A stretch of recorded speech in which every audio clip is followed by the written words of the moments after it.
Talvez você já tenha passado pela Avenida 23 de Maio e não tenha percebido que os viadutos por ali não foram feitos só para carros.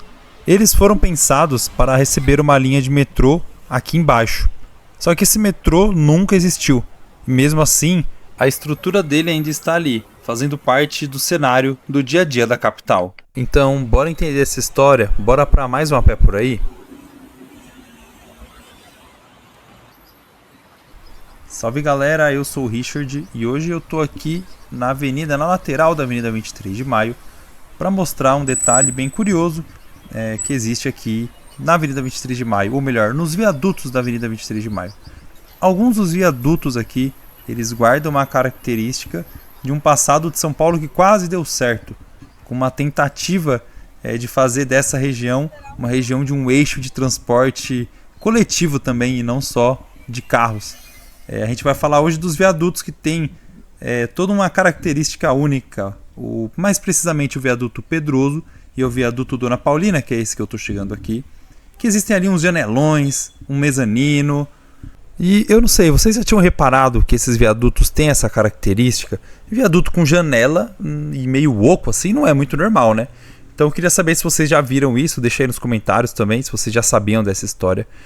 Mas para entender isso, a gente tem que voltar lá para o começo dos anos 1900, quando São Paulo começou a crescer muito rapidamente, e um engenheiro muito famoso que desenhou o plano de avenidas de São Paulo, o Prestes Maia, que depois chegou a ser prefeito, e a ideia inicial era para receber um metrô juntamente aqui com a avenida. E é esse detalhe aqui que eu vou mostrar para vocês agora, são essas janelinhas que ficam aqui. Esse é o viaduto Dona Paulina. Essas janelinhas, elas seriam a parte da estação do metrô, que passaria aqui correndo na direção da avenida, e aqui no viaduto seria uma plataforma para as pessoas embarcarem, desembarcarem, e existe aqui essas janelas, e isso que chama bastante atenção. Esses viadutos são ocos por dentro, ele existe ali um mezanino, e eu não desci nesse dia para mostrar mais de baixo ou outro lado, porque aqui esse viaduto em si, ele não é tão agradável de se caminhar assim. Tem uma galera deitada, acampada ali, morando numa parte ali mais à esquerda, que é essa que eu estou mostrando agora. Então não é tão seguro andar ali por baixo nesses lugares, né? Então eu vou mostrar o viaduto Pedroso, porque ele dá para evidenciar um pouco melhor isso. Mas voltando à história, em 1956 foi formada uma comissão chamada Comissão do Metropolitano, encabeçada por Prestes Maia, que apresentou um projeto de um sistema de transporte rápido. A ideia era usar a Avenida Itororó, como era conhecida, a atual 23 de Maio, como uma avenida com largo canteiro central e esses viadutos aqui cortando toda essa avenida para receber essas estações. E o mais interessante é que, olhando os viadutos agora, e daqui a pouco a gente vai chegar lá no viaduto Pedroso para vocês terem uma noção também, não dá para imaginar aqui recebendo tanta gente, ou pelo menos ela foi dimensionada ali para um tamanho da época, né? Porque ela foi construída junto com a avenida, esses viadutos, porém acho que não se esperava tanta gente usando assim, porque são estações pequenininhas, digamos assim, não é como as estações que a gente vê hoje, que são um pouco maiores para receber ali mais gente.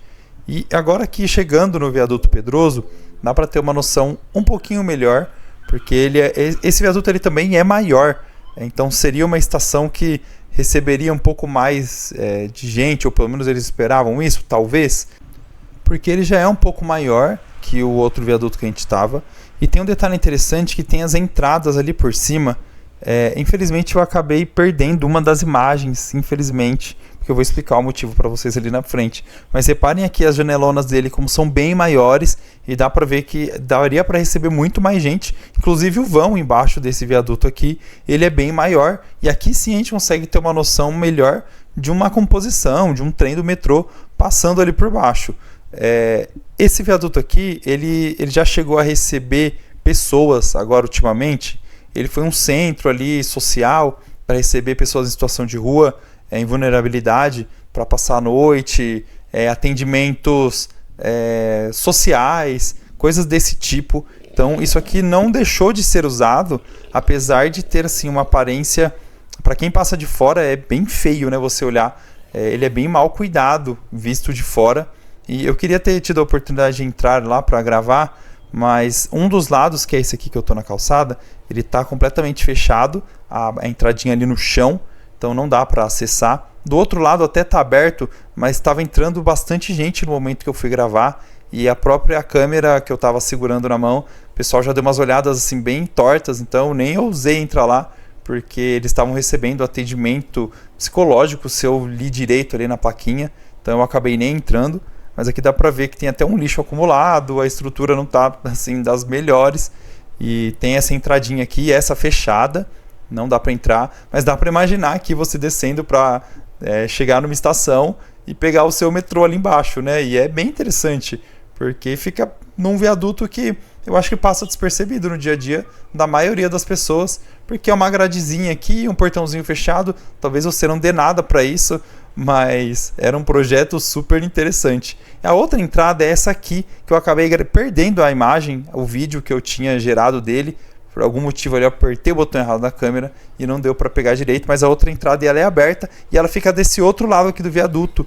E olha só a diferença, né? Os vidros um pouco mais feios, gastos ali, um pouco de lixo na fachada ali do viaduto.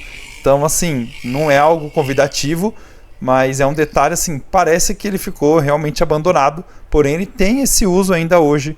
E mesmo o projeto não dando certo, São Paulo acabou privilegiando os carros, os automóveis, o transporte individual. O metrô passa aqui do lado, na linha azul, mas aqui na 23 de maio acabou perdendo esse... É um projeto legal, interessante, mas acabou não vingando, até pela cidade ter escolhido um modelo, até o plano de avenidas de Prestes Maia, muitos urbanistas defendem isso, que ele acabou contribuindo exatamente para a proliferação dos carros e o uso menor ou menos expansível aí do transporte público, principalmente transporte de massa, aí, metrô e trem aqui na região metropolitana ou na cidade de São Paulo, né? Então são detalhes que acabam moldando a forma como a gente vive hoje. E se esse projeto tivesse dado certo, como será que seria a nossa relação? Porque ele trazia alguns outros elementos, não só essa linha, mas ele trazia outros elementos também. Como será que seria a nossa relação com o transporte público? Hoje a gente é bem dependente. Nossa cidade, se uma linha de trem ou metrô trava, a gente sabe o enrosco que é na cidade. Isso porque a gente já tem poucas linhas, né? Imagina se a gente tivesse muito mais. Como seria a nossa relação com o transporte? Será que a gente veria menos cenas de trânsito?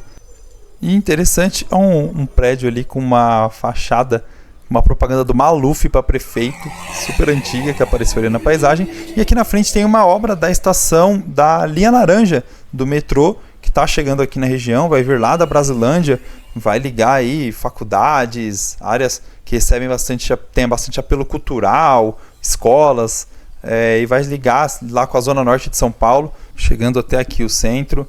E é interessante ver a cidade mudando, assim como a galera viu lá atrás, a 23 de maio, o córrego Itororó sendo canalizado e virando avenida, a gente vendo a história mudar diante dos nossos olhos. E aqui eu vou aproveitar, já que entre o viaduto Dona Paulina e o Pedroso, tem aqui a Vila Itororó, que o nome já diz, né? Tinha o córrego aqui ao lado, que foi canalizado, e a vila restou esse pequeno pedaço, esse pequeno vestígio de uma São Paulo antiga, que praticamente não existe mais.